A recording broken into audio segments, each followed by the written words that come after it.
Hi everyone. Last వీడియోలో హోటల్స్కి మోటల్స్కి difference చెప్పాను కదా. ఇప్పుడు హోటల్స్లో 3 కేటగిరీస్ ఉంటాయన్నమాట. ఏంటంటే 5 star hotel, 7 star hotel, 3 star hotel. వాటిలో కొన్ని తెలిసి నాకు చెప్తాను వినండి.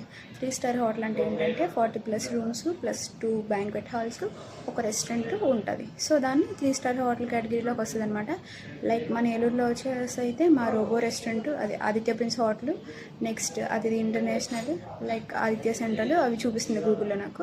నెక్స్ట్ వచ్చేసి 5 స్టార్ హోటల్. 5 స్టార్ హోటల్స్లో వచ్చేసి 100 to 200 rooms plus private space and hotel మొత్తానికి కలిపి ఒక స్విమ్మింగ్ పూల్ ఉంటుంది అనమాట. అండ్ లగ్జీరియస్ రూమ్స్ ఉంటాయి కొంచెం.